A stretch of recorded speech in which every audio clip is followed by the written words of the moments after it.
সরকারের প্রধান এবং উপদেষ্টাদের সাথে মিটিং করেছি, তখন কিন্তু আমরা বলেছিলাম যে আপনাদের প্রধান দায়িত্ব হবে এই ঐক্যটা রক্ষা করা। আপনাদের দায়িত্ব হবে এই সমস্ত শক্তিকে একত্রিত করে একটা সংস্কার এবং নির্বাচনের মধ্য দিয়ে আমাদের এই অধ্যায়টাকে শেষ করা। কিন্তু আমরা আজকে দেখছি যে যেই অনৈক্য এবং যে বিভক্তির সুর এবং যে হিংসা হানাহানি, এটার জন্য কিন্তু সরকার কোনোভাবেই তার দায় এড়াতে পারে না। মাহবুর রহমান মোল্লা কলেজের যে ভয়ঙ্কর ঘটনাটা ঘটেছে, এটা আমাদের সবাইকে খুবই বেদনাহত করেছে। কিভাবে ছাত্ররা একে অপরকে পিটাচ্ছে, কিভাবে একটা পরস্পর প্রত্যেকটা কলেজের জিনিস ভাঙচুর হয়েছে এবং সেখান থেকে লুটপাট হয়েছে, এই বিষয়গুলো আমাদের সবাইকে ব্যথিত করেছে।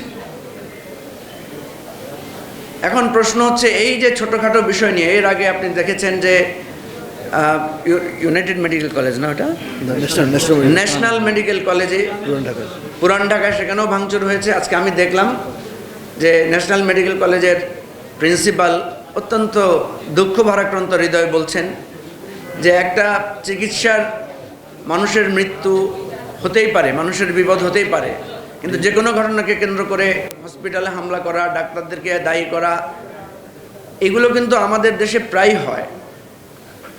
আমরা সরকারকে বারবার যে জিনিসটা বলেছি যে এই যে রিক্সাওয়ালাদের দাবি, অটো রিক্সাওয়ালাদের দাবি, গার্মেন্টস শ্রমিকদের দাবি, ছাত্রদের বিভিন্ন দাবি, কলেজ বিশ্ববিদ্যালয় করার দাবি, এই দাবিগুলো তো নতুন কোনো বিষয় না, এগুলো তো অনেক আগের দাবি। সরকারের পক্ষ থেকে যদি একটা স্ট্রং টিম করা হতো, এই যত দাবি দেওয়া আছে সবাইকে নিয়ে আলাদা করে বসে তাদের দাবিগুলো সমাধান করা।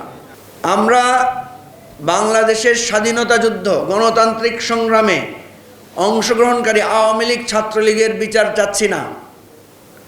আমরা বিচার চাচ্ছি সেই আওয়ামী লীগ, ছাত্রলীগের, যেই আওয়ামী লীগ, ছাত্রলীগ আমাদের অধিকার কেড়ে নিয়েছে, আমাদের স্বাধীনতার স্বপ্নকে তিল তিল করে বিনষ্ট করেছে, ধ্বংস করেছে, আমাদের গণমাধ্যমের স্বাধীনতাকে পদপিষ্ট করেছে, আমাদের বিচার বিভাগকে ধ্বংস করেছে, আমাদের নির্বাচনের অধিকার কেড়ে নিয়েছে। যেই আওয়ামী লীগ, ছাত্রলীগ গণহত্যা চালিয়েছে, লুটপাট করেছে, দেশের টাকা পাচার করেছে, রিজার্ভ লুট করেছে, প্রশ্নপত্র ফাঁস করেছে, মেয়েদের সম্ভ্রমহানি করেছে প্রত্যেকটা ক্যাম্পাসে, ছাত্রদেরকে নৃশংসভাবে হত্যা করেছে, এই গণহত্যাকারী, চোর, টাকা লুটপাটকারী, দেশের স্বাধীনতার স্বপ্নকে ধ্বংসকারী আওয়ামী ছাত্রলীগের বিচার আমরা চাচ্ছি এবং তাদের রাজনৈতিক অধিকার আইনের আওতার মাধ্যমে ফয়সালা করার কথা বলছি। সুতরাং কেউ এখানে ভুল বুঝবেন না, কেউ এখানে গণতন্ত্র আর মানবাধিকারের কথা বলে এই জায়গাটাকে বিভ্রান্ত করার চেষ্টা করবেন না কোনো রাজনৈতিক দল, অনুগ্রহ করে। কারণ আমরা জানি যারা এগুলো বলছেন তারাই কিন্তু সবচেয়ে বেশি আওয়ামী লীগের অফিস ভাঙচুর করেছেন। যারা আওয়ামী লীগের অধিকারের কথা বলছেন তারাই কিন্তু বিভিন্ন জায়গায় আওয়ামী লীগ, ছাত্রলীগের বাড়িঘরে লুটপাট করেছেন। সুতরাং দুই ধরনের কথা বলে রাজনীতিতে ক্রেডিট নেয়ার, নিজেদেরকে জাহির করার চেষ্টা করবেন না। আমরা ঐক্য রাখতে চাই, একটা সামগ্রিক ঐক্যের পথে আমরা থাকতে চাই।